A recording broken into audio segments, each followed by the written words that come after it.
Alright, we're back here. Was just with you over at over at the lodge over here. We had two sets over there that both held beaver, not very big ones.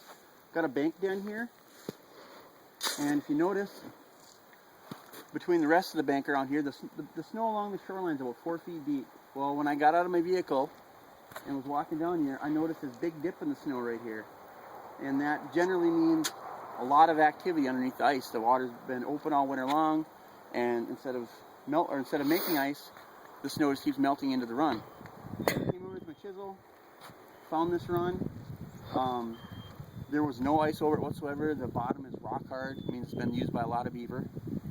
We've caught 4 beaver out of this place so far. 2 yesterday, 2 today. And they've all been small ones. We got another beaver in this set here now. I'm really hoping it's going to be a big one because we're definitely due for one. You want to, you can come over here, dear.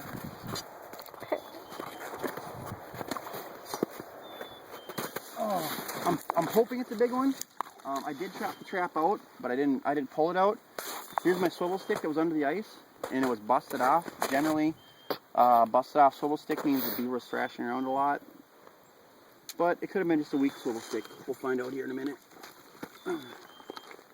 We're bound to catch a big beaver out here one of these times. Eventually, we gotta learn how to small ones.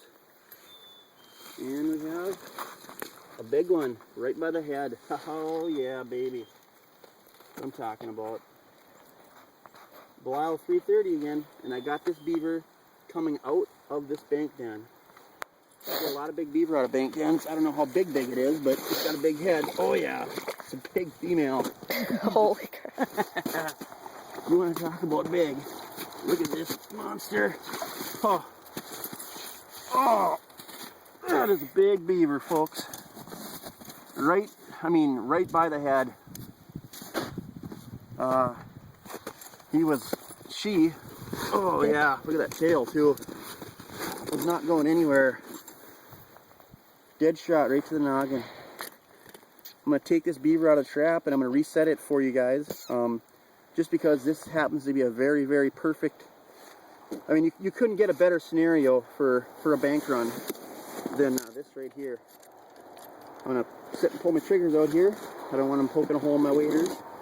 But, you know, with the right leverage on a conibear, it's very, very easy to take these springs off without a setter. Spring number 1.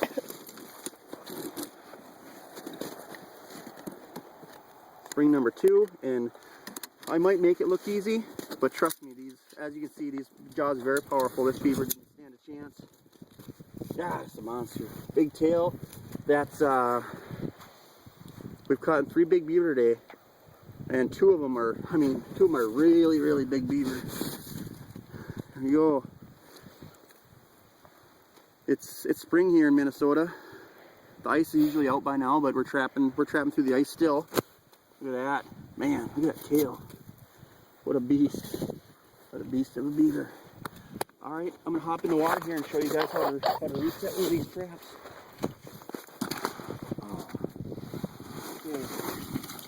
So, to make a long story short, for the most part, when I find runs, what I do is, you know, early in the wintertime when these sunken spots aren't here and there isn't as much snow, you walk along the shoreline and you take a chisel or an ice spud, whatever you want to call it, you tap on the ice, and as you're going along the ice makes a very, very hard, solid noise.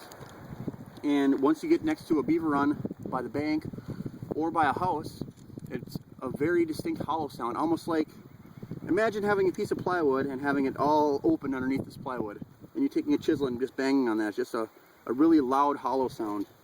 And that's how you detect bank runs and runs on the house. And then what you do is, you just chop out a hole, like I have here. I couldn't make a small hole because this whole entire thing is open right now. But generally it's just a small hole, you know, 1.5 feet wide by 2 feet, you know. And you chop it out, you hop in. A lot of people don't use waders, but to me, they're key. And you get in the run, you know, I have nice insulated neoprene waders. You find the sides of the run, you take dead sticks, And you notice here, I haven't pulled these out, but I have 2 dead sticks. I'll find one side of the run, right as it starts to slope up a little bit, and I'll push this stick way into the bottom and block that side off. Other side here, there's another dead stick. So essentially, you have a bowl shaped like this for the run, and you have a dead stick on each side channeling that beaver between the conibear. And here is probably maybe 14-inch gap between this stick and that stick, or less. And once you have those channeled off, you have your conibear here. I'll take this conibear, push it in, set it. Make sure you keep your hands on that good and tight. You don't want anything, getting caught in there. You put the trigger on, set it. Now what I do is I'll take my fingers out of the conibear and I'll actually just hold the top of it nice and steady. That way if it happens to fire, which it shouldn't, you don't have any fingers in there. Safeties. Take your safety off like this. With Belisle conibears, you don't have to worry, they don't slide. This is going to be my bottom safety. I'm going to take it off. And then this is going to be my top safety where the wire is. On other traps like Dukes or Victors, I'll have a piece of stovepipe wire here, and I'll wrap the safety up so there's no chance of it slipping down. Put them both up like that. Put the springs together, like so. I'll take my stake, and I'll run it through the rings, just like this. And this is going to get jammed in the bottom. And those blocking off sticks will be right here and right here. That beaver's going to hit that trap dead square. And then I'm going to have this stick here. I call it a swivel stick. It's actually an anti-swivel stick. And I'll put it between the jaws of the trap here. And I'll fit it in there and I'll shove it into the bottom like so. Then there's no way this trap can swing either way. And then that beaver's going to be right in there and he's going to be in lots of trouble, you could say. So, got the conibear here. And doing this to me is like second nature. I've been trapping beaver since I was like 13. So I hold the wire so the trap doesn't slide down. I position it between the runs, and then I push it into the bottom. Keep your feet away from the trap. Generally when I do this, I'm always up on the ice, so you're not going to get your feet caught in or anything. And right now my feet are actually planted on the bottom at least 2 feet from this stick, so there's no way I'm going to get caught into this trap.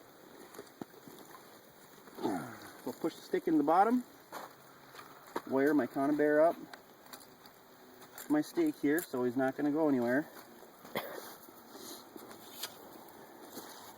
If I suspect my trap isn't on the bottom, take my chisel and I'll push down on that spring so it's nice and tight, and then I know it's right down the bottom.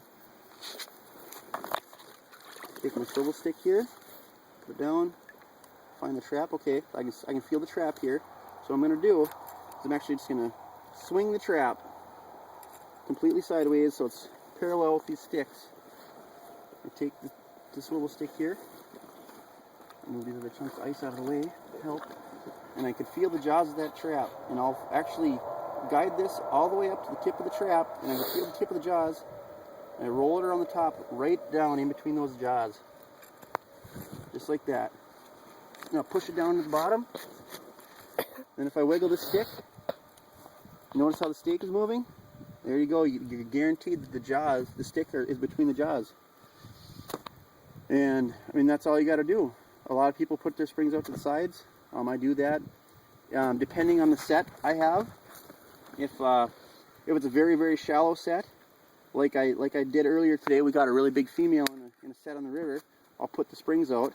But if it's a deeper set like this, I like to do the stick through both the rings.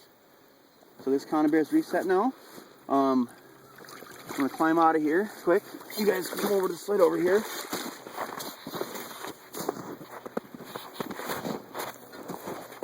So as you can see, there's got just a giant female, another small one, and another small one.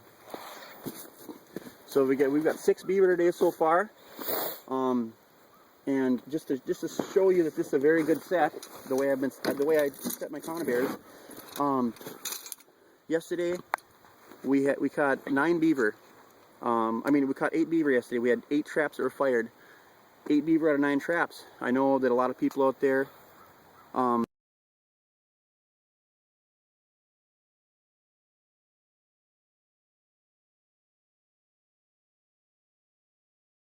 Properly, they're very effective.